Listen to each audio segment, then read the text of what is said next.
Hi, welcome back to my channel. My name is Kayla and I like to talk about books, book reviews, reading vlogs, kind of a Song of Ice and Fire, stuff like that. Kind of random, but mostly reading related content. So if that is interesting to you, then please subscribe. Today I'm going to be talking about a book I just finished, which is the latest Simone St James book. It's called Murder Road.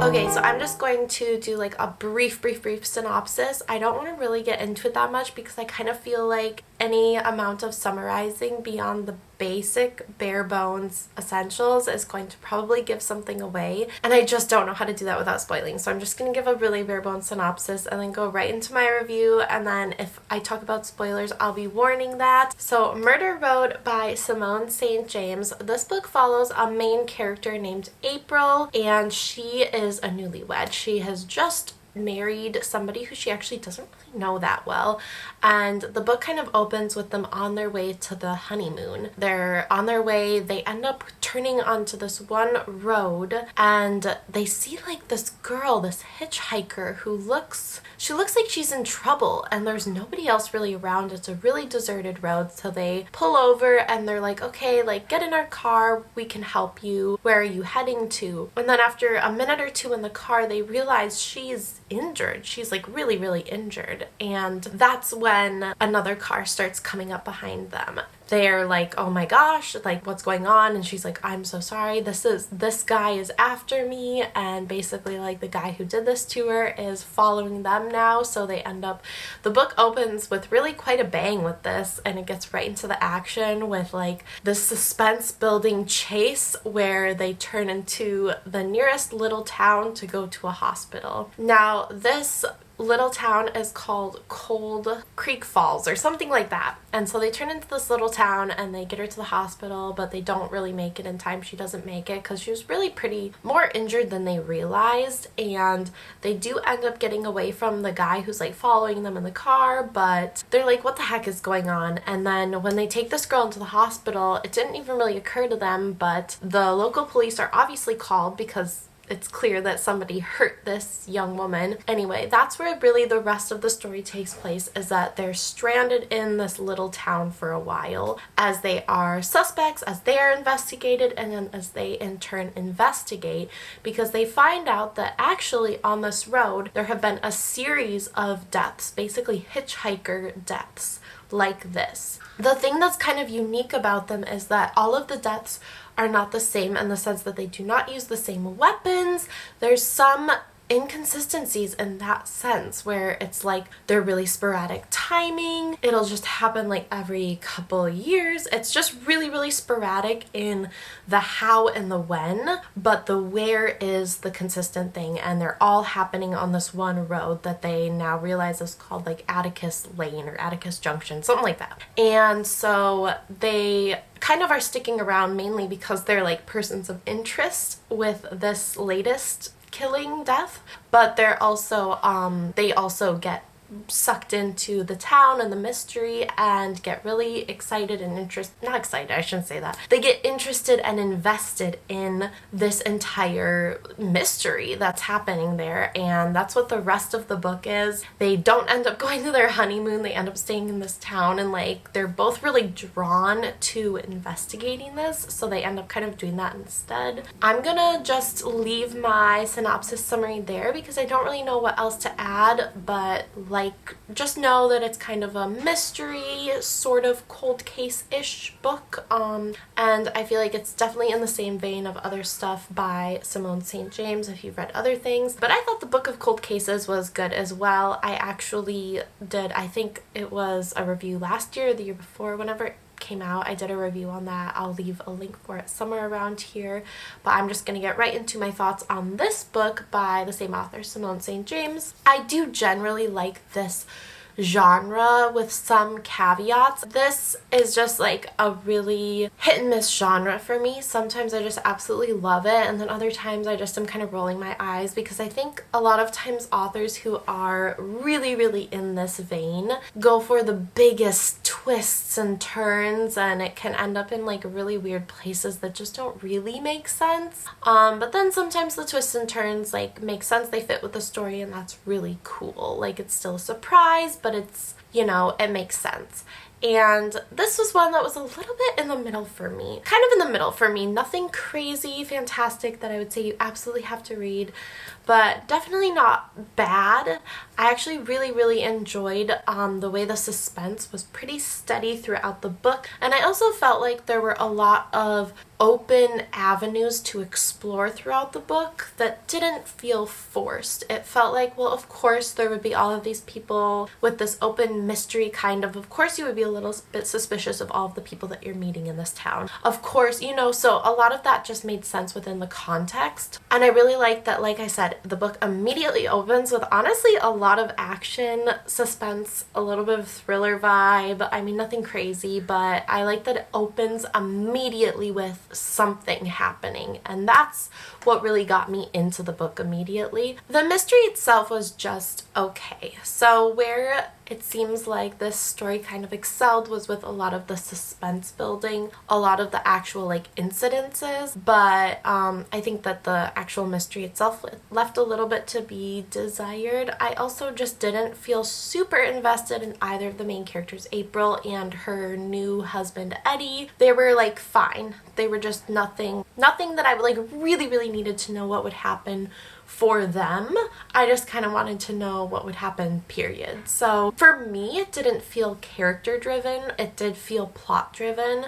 That's not necessarily a bad thing. They weren't necessarily bad characters. I just wasn't, it didn't do it for me. I wasn't super invested in them. So I would not necessarily call this a super character driven book. I really did enjoy, though. I felt like it was such an original plot, and I did like that something about the way that she could write this, the road, the atmosphere, of course. I think it was just really interesting. I definitely think it was freaky. I definitely think it was like an original plot. I hear my 3-year-old like screaming out there. She's pretending to be a dog. But yeah, I just felt like it was an original plot and setup, which I did also appreciate. Towards the end of the book, I feel like it... I don't know how to explain this, but I feel like a bunch of the revelations and stuff happened really like quickly, in quick succession, if that makes sense. And I understand that that's kind of the idea of a climax, but I felt like it was almost so, it almost felt very much like I could tell somebody had an outline and they wanted to make sure they ticked off every box, because the writing just felt like a little less, I don't know, it just felt like definitely there was an outline and they were making sure to check off every little box, if that makes sense. I don't know exactly how to explain it, but that's just how I felt. It wasn't necessarily a bad thing. Like I said, it didn't make it a bad book, but it's kind of hard to explain. It just felt like somebody had an outline, do you know what I mean, laid out. And they're like, okay, I need to click this and this and this, and this is how it all ties together, so I need to make sure I mention that. Maybe it was just me, but it felt like it was all in like such quick succession towards the end. So instead of kind of crescendoing up to the climax, it kind of almost felt like it like flatlined and then like shot up for the climax, if that makes sense. I don't know how to explain it.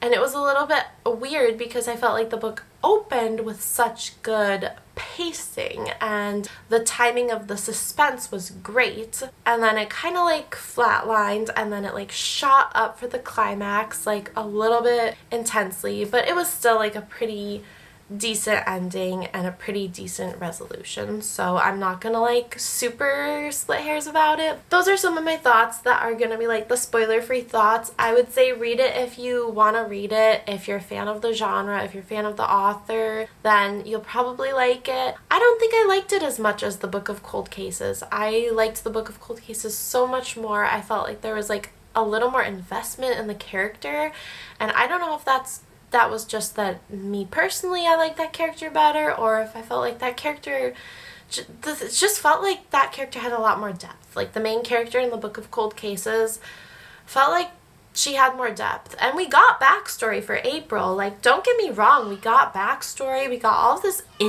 theoretically interesting stuff about the character of April, but it still felt flat for me. I don't know why. She just felt so two-dimensional and just wasn't my favorite character to follow. But I do really like the premise of this, which is why I kind of say I feel like this, for me at least, was more like plot-driven because it was just a unique storyline. I love the idea behind like the road and all that being like the connecting factor between all of these deaths over the years. I thought that was really interesting.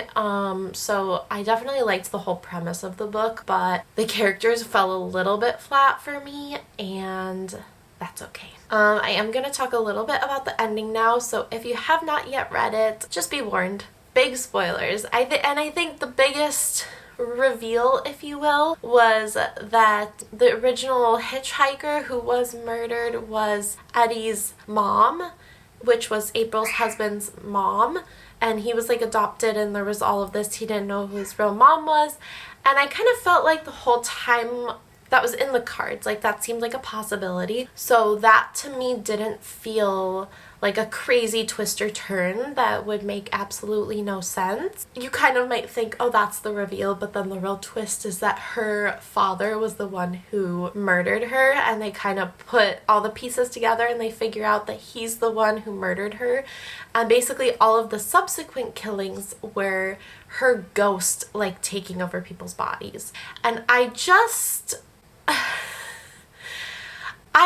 don't know, something about that component I just couldn't get behind. I just didn't like that. I just didn't like that like supernatural explanation, because it felt forced for me. It didn't sit quite right with me, and that's fine. I'm sure there are gonna be people who love it. It didn't work for me in this. I kind of wish it would have stayed a lot more within the realm of possibility, because I felt like we already had those two components to work with. Like, oh, this original lost girl, the first hitchhiker girl to die, was from the area. They figured out who she was, and it turns out it was Eddie's mother. That's interesting, and it makes sense, and it's in the realm of possibility. Okay, and then her father was the one who killed her. Again, that's like a good twist though, but like, it makes sense, it's in the realm of possibility. There's even explanation to kind of make it make sense, especially in the context that this young woman was like a drug addict and had all these problems, yada yada. It kind of makes sense. You can even have that supernatural aspect, but it felt like too much. It felt like there's no way there would be that much power within a ghost to like keep people on I don't know, something about it just felt like too much, if that makes sense. It wasn't for me, I think, but I'm sure some people would like it. It just wasn't my favorite. I sometimes have this complaint about Stephen King as well. Like, maybe the author feels like they don't have enough without the supernatural aspects, so they like cram it in there, and it just feels like too much. Like they try to explain too much away with it, or they try to utilize it too much, whereas I'm more reserved. I would like just a sprinkling of that, just my opinion.